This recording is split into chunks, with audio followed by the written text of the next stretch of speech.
Okay, welcome, Keith and Dave. We're doing our Black Panther spoiler-filled review tonight. So before we get started, if you like what you see, please subscribe, hit the like button, and hit the little bell so you'll be notified of future videos when they come out. Thanks!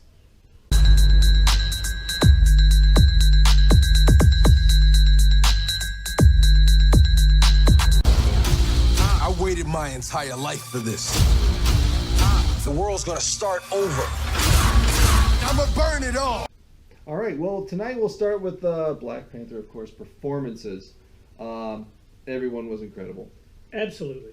I mean, the couple I thought were the best of the best was Michael B. Jordan as Killmonger. I thought he had a great range all over the place. I mean, he was the villain, he was evil, but he also, you had some sympathy for him because of what happened to him, and he just hit all of that. And then Zuri, she stole every scene she was in. She was amazing. I really hope, there's been talk of her, becoming either the next Black Panther or maybe Iron Man. I just hope we see her more. I hope she's in a lot more movies because she was awesome. And that's saying a lot for those two because, Winston Duke was great. Chadwick Boseman was great. Andy Serkis, he was amazing. Great. And Martin Freeman was great. Yep. Everybody did incredible at their part. Yep, Ryan Coogler really brought the best out of everybody. And the one thing that I wanted to bring up here, too, it was funny. Andy Serkis was hired, and him being such a big motion capture guy, I thought for sure we were going to see him turn into Claw from the comics, where he's just a being of pure sound. And I'm like, yeah, they hired him because of his motion capture work. But since this is a spoiler-filled review, you know that he dies, and he does not turn into Claw, we know from the comics. He's still maybe he will later. Yeah. Maybe we'll see something in Infinity War. Who knows? Tell me something. What do you know about Wakanda? It's a third world country. Textiles, shepherds, cool outfits. All a front. Explorers have searched for it. All right, so the movie starts off with, the background story from, I believe it was 1961 when they wrote all that, and the 5 tribes that come together and they lived in Wakanda, where the meteor hit that carried all of the vibranium, and that they prospered, and that story's covered all in the beginning and just narrative, which is cool. And then they pick up right where Civil War left off, and well, we do see the flashback scene with T'Chaka as Black Panther coming in, confronting his brother, who is kind of stealing vibranium and working with, Americans and everybody else, kind of against, Wakandan law. So, yeah, and his brother is, worried about the oppression of the people, which is the same thing that ends up motivating Killmonger in the end. Yeah, they've seen the outside world. They think they should help everybody now the way they want to help, and I think that's what made Killmonger such a good character. He wanted to help because he saw these people oppressed. His way of helping them was just, wrong. It really made for a solid villain. Once again, Marvel was really getting bashed for their villains, but Ego, now Killmonger, Vulture, they've all been, much more well-rounded, much better villains, and I think Killmonger unquestionably has been the best villain in the MCU so far. And you can look at him and sometimes you could actually probably place yourself in, if you had been raised like they had, you had been what they had been through, you might have that same perspective. You might have that same point of view. Yeah, and I thought they portrayed that well in the film, and this film too had a lot of social commentary on things that are going on now, but it wasn't preachy. Right. It was. It was just so weaved incredibly well together. Everything worked in this film for me. I have zero nitpicky little complaints about it. And I wanted to say too, I don't mean to cut you off. I wanted to say how, like, in the beginning when they had that story, when they were in Oakland, and that didn't, T'Chaka was there, and then we know it's his brother and everything, but we didn't know about Killmonger, and we just saw that was a kid that they left there, and he was just watching it fly away, and then he went back, and I didn't know that was at the time, the first time I saw it, Forrest Whitaker's character, in that situation, and then they brought it all the way back. I think it was even halfway through the movie when they finally tied it all together. And if you're patient, like I am, if it's going to be a great plot, and you can tie all that stuff together. It's just, I love that when they do that, and there was no loose ends. It was just no holes. Yep, it was that aha moment that just incredible. And, I think, it touched, and we talked about this a little bit, but it touched so many real and serious topics, but it wasn't a really serious movie. Once again, it just interwoven so well, and just, it's making tons of money, and it should be, because it's just an incredible film. It's deserved, yeah. And it's hard for a good man to be a king. You get to decide what kind of king you are going to be. Don't freeze. I never freeze. Okay, other items of note, Easter eggs we saw. First, visually stunning movie. They did such a great job in Wakanda. Everything about it just looked beautiful. They spent a ton of money on it, and it showed. Great job.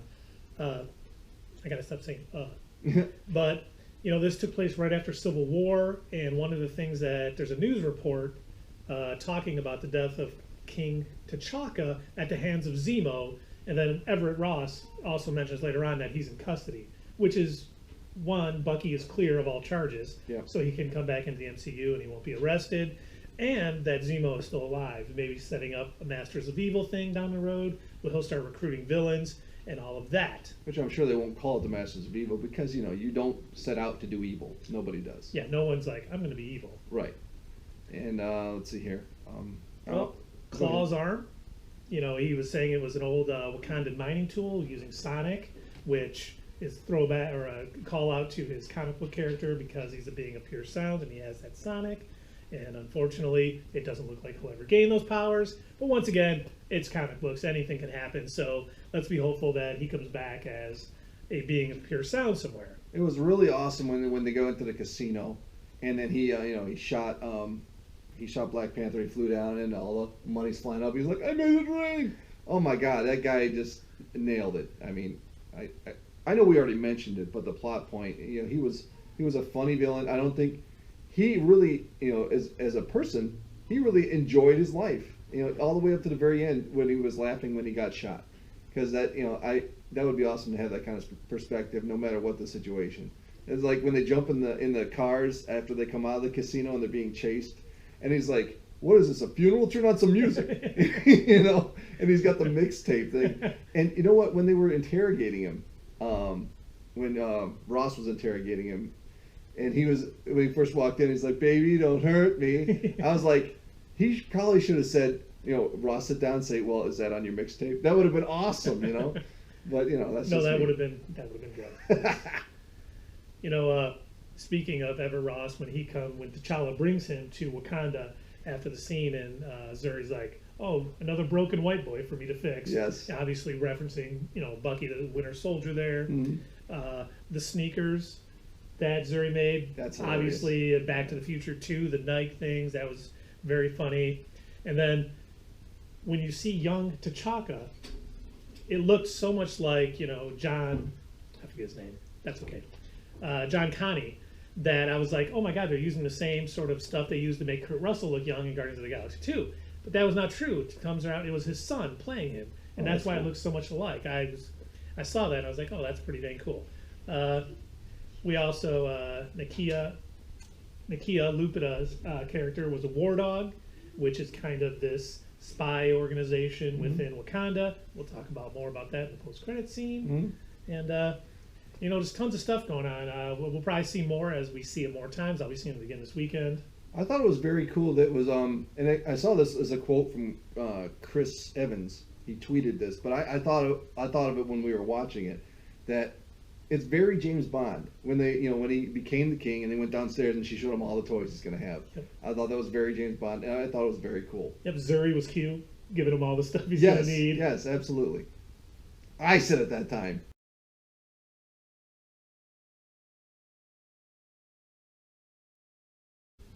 So the after credit scenes, the first one where he's addressing United Nations. Is that what it is? Yes, United Nations. Okay. And he's saying what we can all offer you. I thought that was a great speech, because I think it was about even to the atmosphere today, and Wakanda would be kind of like America in that we have these resources and we're going to share them. that's what we should do, So I don't want to, pull politics too much into it. I thought that was really cool that they're going to do that, and then the rest of the world thinking that, what do you got? Yeah, what does this third world nation got? Yeah. And then like T'Challa and Everett Ross kind of share that smile, like you're about to find out. And then also, I mean, with all of the tech they got, if this stuff gets out and gets stolen, maybe we see some of the tech villains coming up. Because the Vulture was using the Chitauri stuff. Right. So maybe we'll start seeing some, like the Beetle. Maybe he's going to use Wakandan tech. Who knows? But they really opened up a lot. They could bring a lot more in. It was really cool. And they can use it to fight Thanos. Absolutely. In Infinity War. Were you going to say that? Did I said it that time. No. All right. And then the second scene, we see Zuri, or some kids calling someone the White Wolf. Turns out it's Bucky coming out. He's basically been cured of all of the Hydra brainwashing. So he's going to be good to go. So not only is he cleared of all charges from Civil War, but his mind is also clear. And, I don't think it's by chance they call him the White Wolf, because in the comics, there was a White Wolf who lived in Wakanda. He was head of the War Dogs, and it looks like maybe they're setting Bucky up to be this head of this War Dogs for Wakanda. Or this is just a little red herring, because we all know that, Bucky becomes Captain America in the comics is just a minor red herring to throw us off the scent that after Avengers 4 or Infinity War, Bucky is going to take on the mantle of Captain America. So I didn't know if it was a little sleight of hand or if it was something that's going to come up. Well, I know Sebastian Stan, he was signed on for 9 movies, and I don't know how many he's been in already. But I don't know if this counts as one either, because it's an after credit scene. Yeah, 4 if you don't count the after credit scene, 5 if they do. And he has 4 more. Yeah, it makes sense that he would become Captain America, because like Chris Evans' contract is up after Avengers 4. I know he probably, I think he said he wanted to re-up at one point, but I don't know if he still feels that way. But yeah, I think it's going to happen that way.